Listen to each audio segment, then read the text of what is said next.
مولاي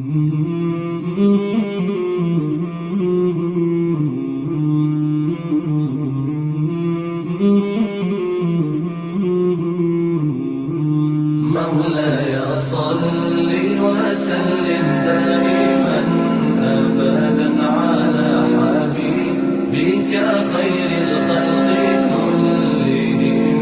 مولاي صل وسلم دائما أبدا على حبيبك خير الخلق كلهم محمد.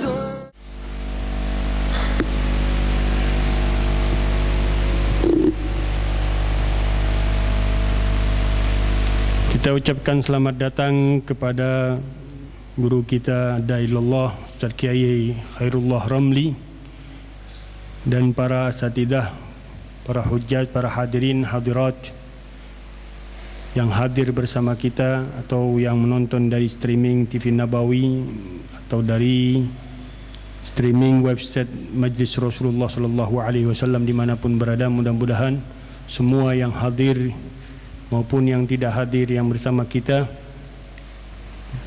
Allah selalu memberikan taufik dan hidayah, curahan rahmat yang terbesar, anugerah Allah yang terbesar, keberkahan Allah yang terbesar untuk kita semuanya, keluarga kita, famili kita, kerabat kita, tetangga-tetangga kita, semua umat Nabi besar Muhammad sallallahu alaihi wasallam dimanapun berada. Amin amin ya rabbal alamin. Di minggu hari ini kedua dewan guru kita berhalangan, sudah bicara sebelumnya dengan saya, makanya minggu kemarin saya juga minta juga gantian. Beliau Al-Habib Alwi dan Habib Muhammad Bagir hadir acara yang besar, yaitu haulnya Al-Habib Abu Bakar bin Muhammad bin Umar As-Saggaf, seorang imam besar yang berada di kota Gersik, yang setiap tahun dirayakan haul beliau. Mudah-mudahan kehadiran para guru-guru kita menambah keberkahan dan kita senantiasa didoakan oleh beliau-beliau semuanya, dan kita selalu minta dengan Allah Subhanahu wa taala, karena uzur kita Allah berikan semuanya yang turun di majlis Al-Habib Abu Bakar bin Muhammad bin Umar As-Saggaf dari keberkahan, dari anugerah-anugerah Allah yang besar yang dilimpahkan di tempat tersebut. Mudah-mudahan Allah tidak haramkan di majlis kita semuanya. Untuk mempersingkat waktu, karena nanti insya-Allah juga akan diisi dengan guru kita yang sudah lama juga, kangen juga kita untuk mendengar tausiah beliau nanti, yaitu Kiai Haji Rasulullah Khairullah Ramli. Kita teruskan pengajian kita sebagaimana biasa di dalam kitab Safinatun Najah. Bismillahirrahmanirrahim.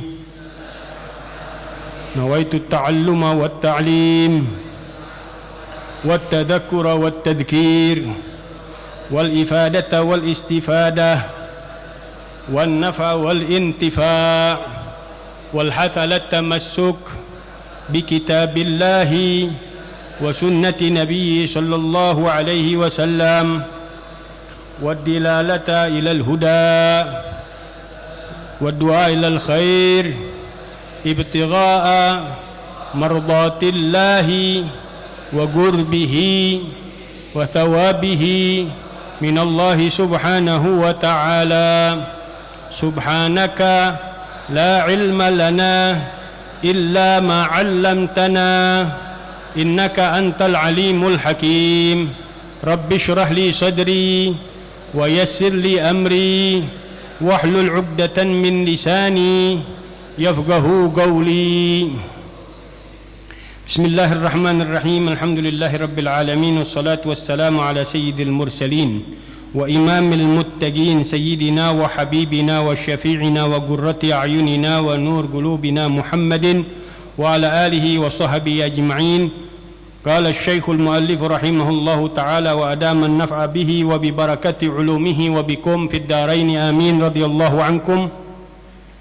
اللهم إنا نسألك فهم النبيين وحفظ المرسلين وإلهام الملائكة المقربين اللهم فقهنا في الدين ويعلمنا التأويل واهدنا إلى السواء السبيل برحمتك يا أرحم الراحمين. فصل. أسباب التيمم ثلاثة: فقد الماء والمرض والاحتياج إليه لعطش حيوان محترم، وغير محترم 6: تارك الصلاة والزاني المحصن والمرتد والكافر الحربي والكلب العقور والخنزير. فصل. شروط التيمم 10: أن يكون بتراب، وأن يكون التراب طاهرا، وأن لا يكون مستعملا، وأن لا يخالطه دقيق ونحوه، وأن يغسله، وأن يمسح وجهه ويديه بضربتين، وأن يزيل النجاسة أولا، وأن يجتهد في القبلة، وأن يكون التيمم بعد دخول الوقت، وأن يتيمم لكل فرض. Alhamdulillah wa syukurillah. Di malam hari ini kita kembali di dalam majlis kita, majlisnya Rasulullah sallallahu alaihi wasallam, dalam pembacaan kitab Maulid Diyaul Lami, kemudian diisi dengan pembacaan kitab Safinatun Najah, dan nanti insyaallah diisi dengan tausiah dari guru kita karena uzur pembacaan kitab hadis Gutuful Falihin oleh Habib Alwi. Insyaallah nanti akan kita dengarkan tausiah dari guru kita Kiai Haji Muhammad Khairullah Ramli. Di malam hari ini kita masuk ke dalam pembahasan yang berkaitan masih di dalam taharah, yang masih di dalam berhubungan di dalam maqasidut taharah, maksud-maksud dari bersuci. Yang kemarin pada waktu-waktu yang lalu disebutkan ada alatut taharah, ada maqasidut taharah, ada maqasidut taharah, ada alat-alat bantu bersuci yang kemarin kita sebutkan: air, tanah, kemudian batu istinja, kemudian ad-dibagh. Kemudian maksud tujuannya penggunaan alat-alat bantu tersebut yaitu di dalam berwudu, mandi, hadas besar, kemudian menghilangkan najis, kemudian dari bertayammum yang kita akan bahas pada malam hari ini. Ini pembahasan perlu perhatian sedikit bagi yang ingin benar-benar memahami, karena ini dimasukkan oleh para ulama di dalam masalah fikih dengan kategori agabah min agabatil fikih, yaitu bukit yang terjal di dalam permasalahan fikih, yaitu agak pelik, agak sedikit ada masalah-masalah yang pelik, yang agak sulit difahami. Maka harus kita benar-benar fokus, benar-benar sedikit kita taruh, kita tuang pemahaman kita, pikiran kita pada pengajian saat ini.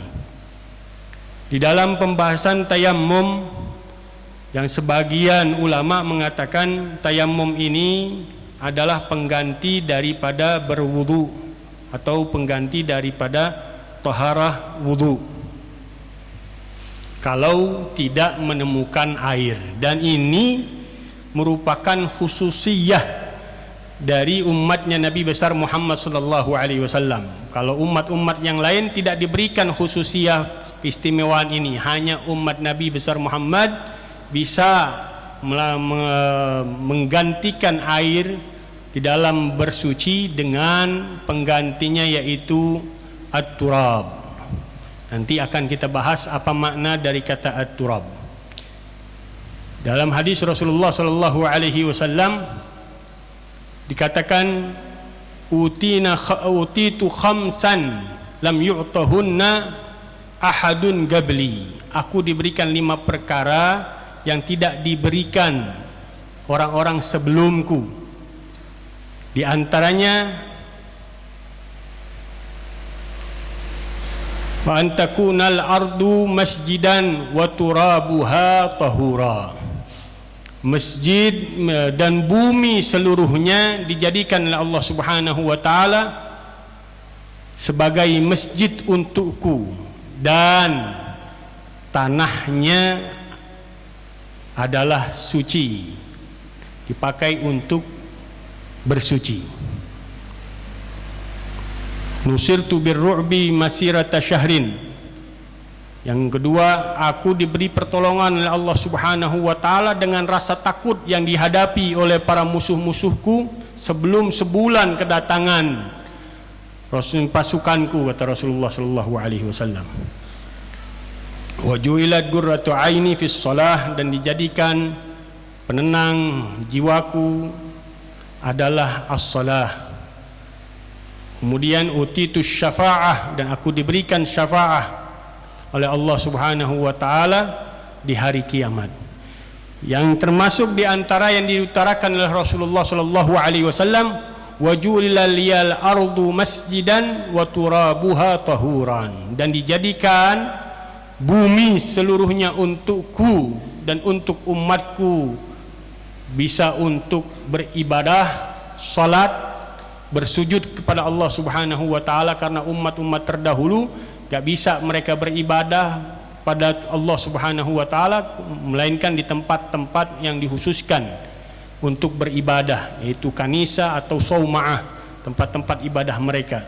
Tapi umatnya Rasulullah sallallahu alaihi wasallam dibentangkan oleh Allah Subhanahu wa taala, muka bumi Allah seluruhnya tempat untuk beribadah jika tidak ada dipakai untuk najis. Walaupun di gereja sekalipun, walaupun dimakruhkan oleh ulama, salat di gereja boleh, tapi makruh. Adapun di tempat-tempat yang kotor, yang najis, haram beribadah di tempat tersebut karena kenajisan dari tempat yang ada di muka buminya telah dipakai untuk hal-hal yang najis. Ini kita akan bahas dari pembahasan tayammum yang Allah Subhanahu wa taala katakan, fa in lam tajidu ma'an fatayammamu sa'idan thayyiba. Maka apabila kalian tidak menemukan air, fa in kuntum junuban aw ala safarin walam tajidu ma'an fatayammamu sa'idan thayyiba. Kalau engkau berhadas besar dan dalam perjalanan tidak menemukan air, berarti kata ulama setelah dicari, ba'da talab, setelah dicari baru bisa dikategorikan lam yajid, dia tidak ketemu. Kalau belum nyari, masa bisa bilang dia nggak ketemu air? Nggak bisa, kata ulama. Setelah cari dulu baru dia pastikan dia nggak ketemu air. Fa in lam tajidu ma'an fatayammamu sa'idan thayyiba. Maka pergunakanlah sa'id yang diterjemahkan oleh Ibn Abbas dan dipakai oleh mazhab kita Imam Syafi'i, turaban thayyiba tahura, yaitu tanah yang suci. Karena kebanyakan kita ini salah faham, diartikan debu. Bukan debu pada hakikatnya yang untuk bersuci, tapi tanah lahu gubar, tanah yang ada di atasnya debu, tanah yang berdebu. Kalau kita bilang, apakah ada tanah yang nggak berdebu? Ada. Tanah kita ini semuanya di Jakarta khususnya karena sering hujan, tanahnya lahu rutubah wa nu'umah, basah dan kelihatannya lengket, ya, apa namanya, ya lengket ke bahasa Indonesianya lah, basah. Ini nggak bisa dipakai untuk bertayamum, karena yang hanya bisa untuk tayamum hanya turab, tanah yang kering yang berdebu. Boleh dipakai debu yang ada di atas tanah tersebut, walaupun harusnya dikeringkan, dibakar. Karena kita nggak ada tanah sekarang kayak di Jakarta ini, jarang kita dapetin tanah yang nggak basah, tanah yang nggak lengket, karena sering kena air, sering hujan. Tanah kita rata-rata lengket. Mau kita suruh tayamum pakai tanah yang lengket, berepotin ke muka. Makanya nggak dikatakan tanah yang basah. Yang dikhususkan tanah yang ada di atasnya debu, boleh pakai debu yang ada di tanah tersebut, atau dikeringkan, dibakar, seperti genteng, tanah yang ada di genteng. Karena genteng asalnya tanah, Nah, debu yang ada di atas genteng pun boleh dipakai untuk bersuci. Ini beratnya nih, ini beratnya yang kita tadi bilang masalah tayamum di dalam madhab kita Imam Syafi'i harus pakai tanah yang berdebu. Kira-kira ini ada gak orang-orang yang sakit di rumah sakit dari saudara kita yang setiap hari kita bawain makanan? Iya, orang sakit kita kunjungin pasti bawain makanan atau kita siapin makanan kesukaannya. Ada gak siapin tanah untuk dia bertayamum? Ada gak kira-kira? Ayo jujur. Ini padahal kewajiban kita sebagai anak, sebagai orang keluarga. Kalau makanan aja kita pentingin, ini untuk ibadahnya, untuk sholatnya dengan Allah Subhanahu wa Ta'ala, kenapa enggak kita pikirin? Walaupun di dalam madhab yang lain boleh menggunakan sesuatu yang ada di atas bumi, apapun dia, boleh batu, boleh tembok, boleh yang lainnya. Tapi kita Imam Syafi'i harus dinamakan turab, harus tanah yang kering, tanah yang ada debunya. Kalau di Hadramut masih ada tuh tanah yang ada debunya, karena asal usulnya dia jalanannya dulunya tanah, nggak ada yang aspal, masih bisa dipakai. Rumahnya dulunya juga tanah, makanya pakai dinding rumahnya yang bertanah masih dibolehkan. Dan mereka siapin tuh di dalam rumah-rumah Allah Subhanahu wa Ta'ala, di masjid-masjidnya, kemudian di kamar mandinya ada tuh tanah yang disiapkan untuk bertayamum. Kira-kira di Indonesia ada nggak ya? Nggak tahu saya nih. Oh, mungkin di Jawa atau di tempat-tempat yang benar-benar peduli dengan agama, dengan syariah mungkin masih ada. Tapi saya belum pernah nemuin. Kalau di Hadramut sering kita temuin. Ada batu untuk istinja, ada tanah untuk bertayamum, kita dapetin tuh di masjid-masjid dan di dalam tempat-tempat dari istinja mereka. Jadi memang ini agak sulit ini. Kalau di kita ini nyari tanah yang nggak basah agak sulit. Kata ulama boleh juga pasir yang ada debunya, yang ada tanahnya, yang ada debunya. Ramel, karena asal ramel katanya kalau ramel tersebut dari tanah asalnya. Kalau pasir tersebut pasir tanah. Pasir tanah kira-kira di mana itu ya? Di kali apa di laut ya? Di pinggir-pinggir laut kali ya, yang asalnya tanah. Kalau dia ada debunya di atas pasir tersebut masih dibolehkan, nggak boleh semen. Mentang-mentang halus kita pakai dah, nggak ada juga ada, udah beb gampangin aja dah beb, pakai semen, mukanya belepotan yang ada. Jos kata ulama nggak boleh, bercampur dengan semen aja udah nggak boleh. Begitu juga tepung kata ulama. Untuk orang-orang fikih ini, orang-orang ulama-ulama fikih saking detailnya. Masa kita mau pakai tepung, pakai sagu, ada nggak kira-kira?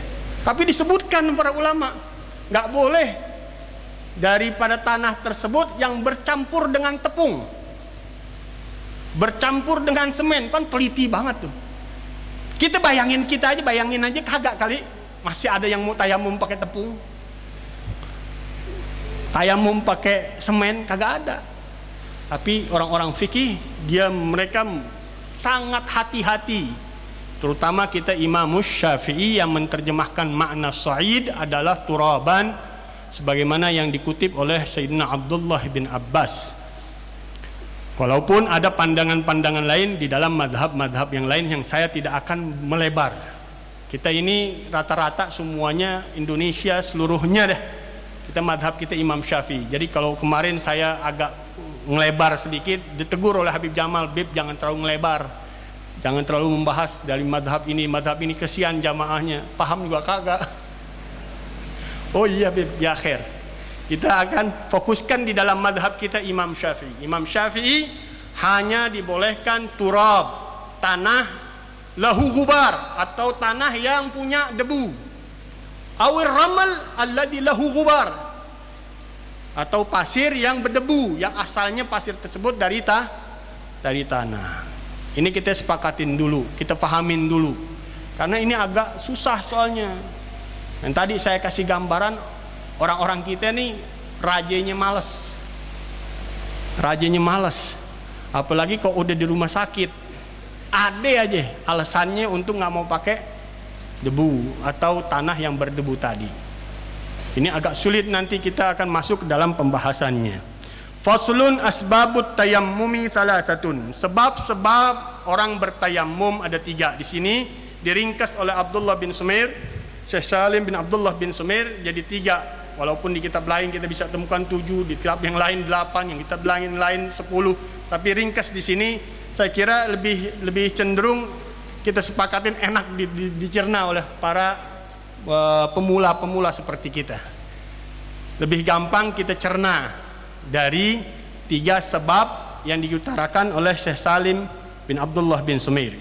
Salasatun, sebab-sebab bertayammum ada 3. Yang pertama, kita harus tahu dulu makna dari kata tayammum. Tayammum adalah dalam bahasa definisinya al-ghasd. Bermaksud kepada sesuatu, itu namanya tayammum di dalam bahasa Arab. Di dalam definisi fikihnya, ghasdut turab atau naglut turab atau mashut turab ilal wajhi wal yadain biniyatin makhsusah. Memindahkan tanah yang berdebu tadi ke muka dan kedua tangan kita dengan niat yang telah ditentukan. Itu namanya tayammum. Makna tayammum di dalam bahasa fikih menyampaikan atau isalut turab, menyampaikan debu atau tanah yang berdebu tadi. Kita nggak artikan debu deh, tanah yang berdebu tadi ke muka dan kedua tangan kita dengan niat yang telah ditentukan. Itu tayammum. Sebab-sebabnya ada 3. Kenapa orang melakukan tayammum? Sebabnya apa aja? Yang pertama, faqdul ma'i, tidak adanya air. Tidak adanya air. Ada di sini nanti dimasukin sih sebenarnya. Tidak adanya air secara pasti, bendanya tidak ada, hissan, benda airnya nggak ada, atau syar'an, atau secara syariat ada air tapi dia nggak bisa gunain. Ada air dia takut gunainnya. Ada air mahal dijualnya itu air pada saat diperlukannya untuk berwudu, untuk mengangkat hadas, baik itu kecil atau besar. Airnya ada tapi mahal dijualnya. Airnya ada, takut kita pakainya karena sakit. Airnya ada, takut kita ngambilnya karena ada musuh kita di luar rumah. Takut dengan binatang buas yang kalau kita ambil tuh air kita kena bahaya dari binatang buas tadi. Ini namakan faqdul ma, tidak adanya air tapi secara syariat.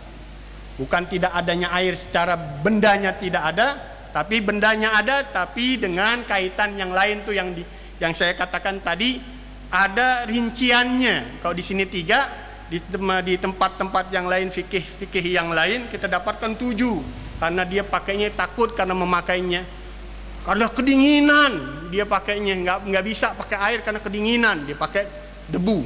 Atau khaufus sabu', takut karena ada binatang buas atau adu atau musuh. Nah, rincian itu termasuk dari kata faqdul ma, syar'an, secara syariat. Dibolehkan untuk orang bertayamum karena tidak adanya air, baik karena bendanya air tersebut tidak ada atau karena sebab-sebab yang lain yang tidak bisa menggunakan air dengannya, karena sakit, karena takut celaka, karena binatang buas, karena dingin yang berlebihan sehingga dia tidak bisa menggunakan air tersebut. Wal marad, dan sakit. Dan sakit, ini sakitnya kata ulama sakit yang benar-benar berat. Satu, dia sakitnya yang boleh bertayamum kalau dikatakan oleh dokter dia pakai air tersebut akan bertambah jenis penyakitnya atau bertambah lama masa penyakitnya. Dokter ini Kalau dia gunakan air, bertambah dia masa penyakitnya. Yang tadi jenis penyakitnya, aturan 1 jadi 2, jadi 3. Dia pakai air, jadi bertambah lama waktunya sembuhnya dari penyakitnya. Atau dia ada luka cacat di dalam tubuhnya karena menggunakan air tersebut, yang kelihatan di badan yang biasa terlihat. Dalam bekerja, kalau kita badan-badan yang boleh kelihatan, tangan, muka, di bagian-bagian badan yang tidak bermasalah dilihat di dalam kita bekerja. Kalau kita kerja keras, kadang-kadang kita buka baju, bagian-bagian yang biasa dibuka, yang bukan aurat, kalau dia pakai air tersebut akan kelihatan shine, cacat yang hitam, atau bertambah daging dari luka tersebut membentuk daging sebagai cacatnya. Kalau dulu budak ada sedikit cacatnya, hitam aja, atau bertambah kulitnya mendaging, itu kurang harganya. Dari situ ulama juga membolehkan bagi orang yang takut dengan pemakaian air tersebut karena akan timbul cacatnya atau akan binasa, kata dokter nih, lumpuh dia, salah satu anggota tubuhnya akan lumpuh kalau digunakan air. Nah, semuanya dari penyakit-penyakit tersebut membolehkannya untuk tayamum.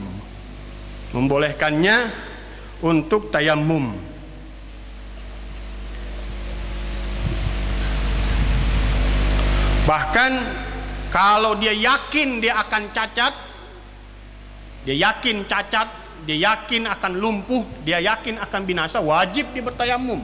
Bukan lagi boleh, wajib dia bertayamum. Kalau dia yakin akan mencacati dirinya, melumpuhkan dirinya, atau membinasakannya. Yang kedua, hukumnya di dalam pemakaian tanah tersebut ketika sakit mubah kalau ada air tapi harus membeli, dan harga air tersebut masih standar penjualan. Kalau lebih dari standar penjualan biasa air tersebut, sekarang kayak galonan deh, galonan ada yang 4.000, ada yang 8.000, dia naruh 12.000 atau 15.000. Nah, boleh dia tayamum menggunakan air tersebut. Kemudian dikatakan wal ihtiyaju ilaihi li'atashin hayawanin muhtaram, atau air tersebut diperlukan untuk hausnya hewan-hewan yang dianggap dihormatin oleh agama kita. Hewan-hewan yang dihormatin oleh agama kita. Maksud dihormatin, la yajuzu gatluhu, nggak boleh dibunuh. Ada hewan-hewan, ada yang boleh dibunuh, ada yang boleh dibunuh. Termasuk diantaranya nanti ada 6 perkara. Wa ghairul muhtaram, dan yang tidak dihormatin, hewan yang tidak dihormatin, ini yang harus kita jaga nih, benar-benar. Wa ghairul muhtaram tarikus shalah, yang ninggalkan salat ghaflatan au kasalan, dia karena lalai atau karena malas. Ini tarikus shalah.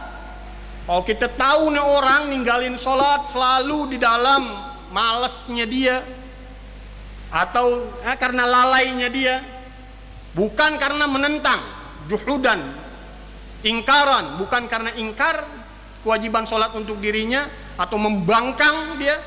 Kalau membangkang atau ingkar bisa menjadi kufur, tapi dia malas saja sholat, ditinggalin sholat duhurnya atau sholat asarnya, atau sholat maghribnya, sholat isyanya, atau sholat subuhnya, dia biasa ninggalin. Orang tersebut kalau kita tahu itu orang boleh dibunuh, tapi ingat, bukan setiap kita boleh membunuhnya. Itu kewajiban atas hakim karena dia tidak muhtaram. Bahkan kalau dia kehausan, kata ulama, biarin mati.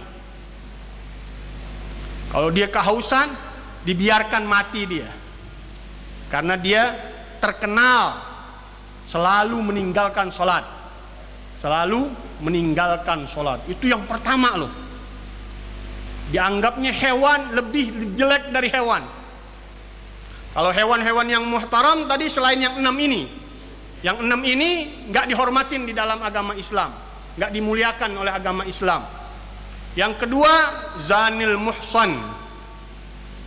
Yang kedua, orang yang sudah menikah kemudian dia berzina. Sudah menikah dengan akad yang sahih kemudian dia berzina. Dia juga termasuk hewan yang tidak dihormati darahnya. Jiwanya tidak dihormatin di dalam Islam. Kalau dia kehausan dibiarin aja udah, biar dia mati. Kalau dia terkenal sebagai orang yang berzina setelah dia menikah. La ilaha illallah. Yang ketiga, al-murtad.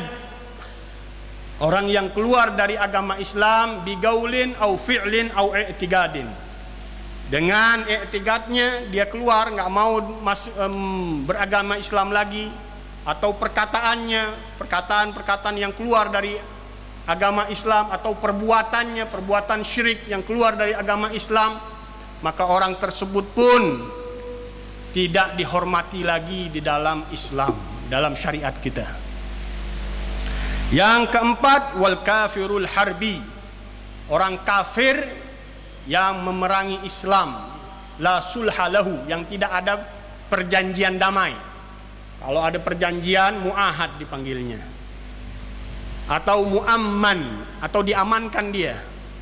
Dia masuk ke negeri kita, diamanin oleh pemerintah kita. Mereka tuh mu'amman, bukan harbi. Atau zimmi, di dalam tanggung jawab kedaulatan Islam, dijamin dia keamanannya oleh daulat Islam, oleh negara Islam. Atau zimmi.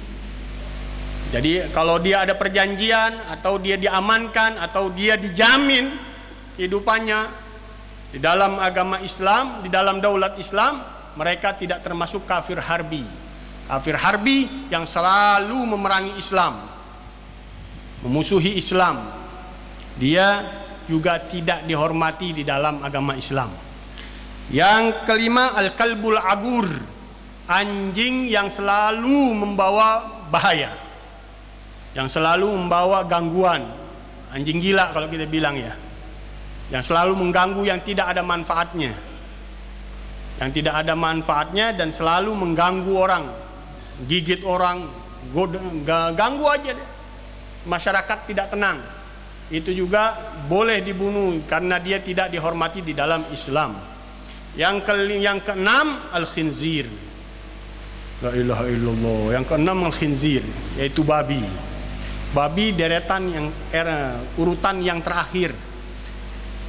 Orang yang ninggalin sholat urutan yang pertama. Bayangin tuh. La ilaha illallah. Jangan kita memandang rendah binatang-binatang yang dianggap di dalam syariat kita itu boleh dibunuh. Selain itu nggak boleh dibunuh.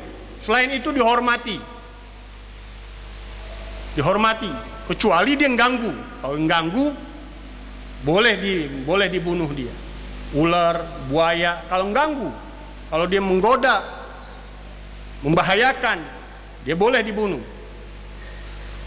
Tapi ada kategorinya. Kalau ularnya ada di dalam rumah, nah itu harus dimintakan izin dulu, minta permisi dulu sama itu ular, karena kadang-kadang bukan ular biasa. Kalau ular ada di bawah kasur kita, itu ular nggak ada kerjaan memang. Ini ular bisa bukan ular biasa, jin, jelmaan dari makhluk-makhluk halus. Maka kita nggak boleh langsung membunuhnya, walaupun boleh tapi berbahaya, kata ulama.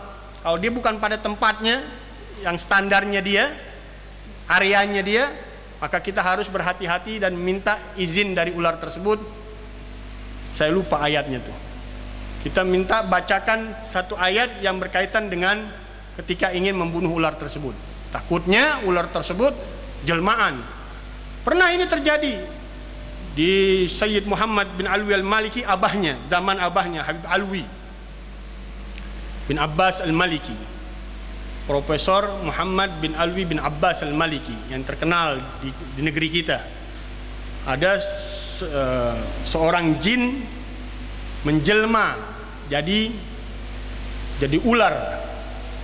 Salah satu dari murid tersebut langsung membunuhnya. Akhirnya terjadi hal yang sangat tidak diinginkan. Ular tersebut, orang tuanya marah dan merasuki daripada anak yang membunuh tersebut, sampai akhirnya dibikin perdamaian. Bahaya nggak? Perdamaian. Habib Alwi berdialog langsung dengan orang tua dan datuk-datuk daripada jin tersebut untuk damai. Gimana caranya? La ilaha illallah. Untung masih ada yang bisa dialog. Kita dialognya gimana coba?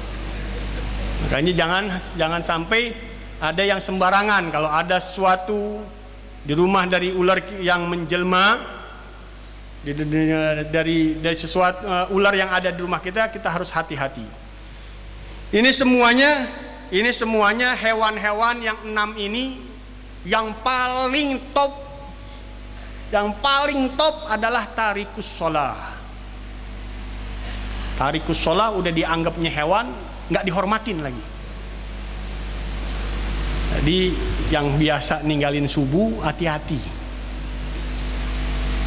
Jangan sampai dia termasuk dari golongan yang pertama kualitasnya dari hewan yang tidak dihormati di dalam Islam. Naudzubillah min dzalik. Dan hewan-hewan wal ihtiyaj ilaihi li'atashin hayawanin muhtaram. Yang ketiga adalah diperlukannya air tersebut untuk memberi minum kepada hewan-hewan yang lagi kehausan, yang hewan tersebut dianggap dihormati di dalam syariat kita. Berarti ada hewan yang tidak dihormati tadi adalah 6. Tarikus sholat, meninggalkan sholat. Zanil muhsan, penzina yang telah menikah sebelumnya. Kemudian al-murtad, orang yang keluar dari Islam dengan perkataan atau perbuatan atau akidahnya berubah. Kemudian yang keempat, kafirul harbi, seorang kafir yang memerangi Islam tanpa ada perjanjian damai, tanpa ada pengamanan, tanpa ada jaminan di dalam daulat Islam. Dia dinamakan kafir harbi. Kemudian kalbul agur, anjing yang selalu membahayakan, anjing gila. Yang keenam baru al-khinzir, yaitu babi. Waktunya sudah habis. Ini kita kasih gambaran yang sering terjadi aja deh. Dari sebab yang ini nih, sebab yang ini kebanyakan kayak kita yang tadi saya bilang. Satu, kita harus benar-benar perhatian. Jangan sampai nanti orang sakit di rumah sakit dari saudara kita, kerabat kita main gampangin aja. Karena kalau kita gampangin aja, dia sholatnya nggak tahu. Dalam madhab yang lain mungkin dibenarkan, tapi dalam madhab kita Imam Syafi'i dia tidak disahkan karena tayamumnya tidak sah. Kalau tayamumnya tidak sah berarti sholatnya tidak sah. Jadi harus perhatian tuh yang pertama. Yang kedua, penyakitnya, macam penyakitnya. Kalau pusing doang dia mau tayamum, matanya belekan dia tayamum. Penyakit ringan haram, dia kata ulama, haram dia bertayamum dengan penyakit yang kecil. Penyakit yang ringan haram dia bertayamum. Walaupun sah tapi haram di penggunaan tayamumnya.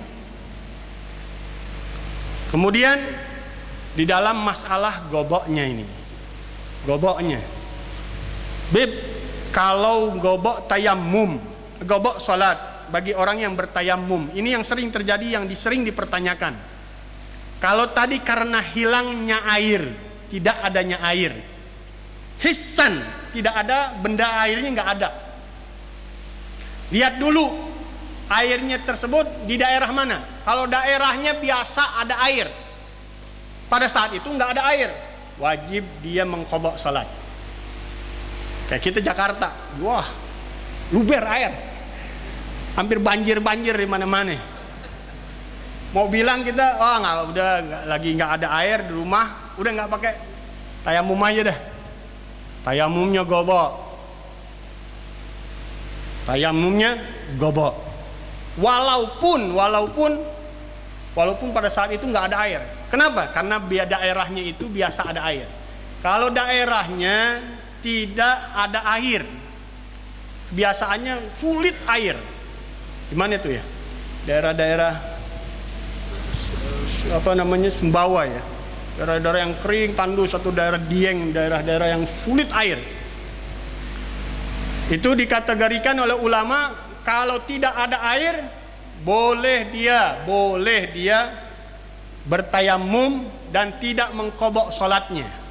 Tidak mengqadha salatnya karena tidak adanya air. Ingat tadi, nanti akan dibahas, tidak adanya air harus dengan dicari. Ada nanti pembahasan pencarian air dulu. Ada jaraknya dekat, ada jaraknya agak jauh, ada jaraknya jauh. Nanti setelah itu baru ditemukan hukum qadha'nya. Tapi yang gampangnya aja, kalau dia bertayamum di tempat yang biasa adanya air, pada saat itu tidak ada air, maka tayamumnya tersebut mewajibkannya dia untuk qadha' salat. Kalau dia bertayamum di tempat yang tidak ada air, pada saat itu tidak ada air beneran, daerahnya tidak ada air, pada saat itu memang tidak ada air, maka dia boleh tidak wajib mengqadha salatnya. Kalau karena sakit, nah lihat dari sakitnya tadi. Kalau sakitnya akan membinasakannya, akan melumpuhkan dia penggunaan air, maka dia tidak wajib qadha salatnya. Atau menambah waktu daripada kesembuhan penyakitnya, atau menambah jenis penyakitnya, atau melukai dirinya, membuat cacat, maka tidak wajib qadha. Yang wajib qadha karena dia ditutup penyakitnya dengan luka yang berlebihan penutupnya, dia nggak mau cabut, sehingga bagian lukanya nggak kena air, bagian lukanya tidak terkena air. Nanti akan kita bahas di minggu yang akan datang bahwa hal tersebut ada yang dinamakan jabirah, penutup luka. Kalau lukanya pas banget ditutupnya dengan, kalau kita bilang santoplas ya, nggak berlebihan, nggak mengambil bagian area yang sehatnya. Jadi kita membasuh luka tersebut harus benar-benar rata bagian yang sehatnya, baru kita bertayamum. Kalau mau pakai tayamum juga. Aneh nggak bisa nih, bagian ini luka, bagian yang lukanya kita batasin mana, sekedar segini, ya ini aja nih yang nggak boleh kena air. Bagian luarnya mesti kena air, wajib kena air. Kalau kita nggak pakai air, berarti kita wajib qadha salatnya. Karena kita lebih, bagian yang sehat pun kita nggak basuh dengan air.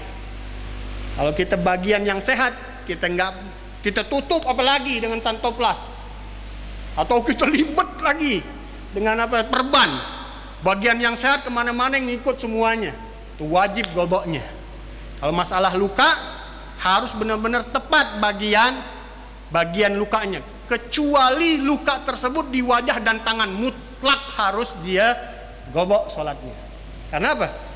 Tayamumnya nggak sempurna, wudunya nggak sempurna. Dia sama seperti orang yang tidak mempunyai alat untuk berwudu dan untuk menghilangkan hadas, yaitu air dan turab. Tayamumnya nggak sempurna, wudunya nggak sempurna, maka dia wajib mengqadha salatnya. Insyaallah nanti kita akan sedikit-sedikit, karena bahasan tayamum ini saya katakan agak naik turun. Harus kita benar-benar fokus dan harus hati-hati. Yang saya katakan tadi, kebanyakan kita lalai nih. Banyak orang kalau di rumah sakit udah diemin aja tuh, tinggalin sholat berhari-hari, berwaktu-waktu, tanpa kita peduliin. Dia mau tayamum, kalau masih bisa pakai air afdol. Paksain dengan air, kita bawain airnya di bejana, di tempat dia berwudu. Kalau dia nggak bisa ke kamar mandi, kita taruhin wadahnya untuk dia berwudu. Paling kagak wudu yang wajibnya aja deh. Wudu wajib kan nggak terlalu berlebihan, nggak terlalu nyeksa orang.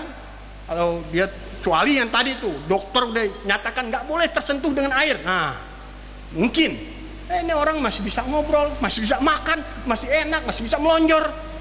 Giliran wudu nggak mau, Ini nih penyakitnya orang-orang kita. Mudah-mudahan dengan ini kita perhatian. Kalau kita mau pakai dia tayamum, harus kita bawain tuh tanah yang ada debunya atau tanah kering yang berdebu yang bisa dipakai untuk bertayamum dengan syarat tanah itu tidak terkena najis atau tidak bercampur dengan najis. Hadanallahu wa iyyakum ajmain. Wassalamualaikum warahmatullahi wabarakatuh.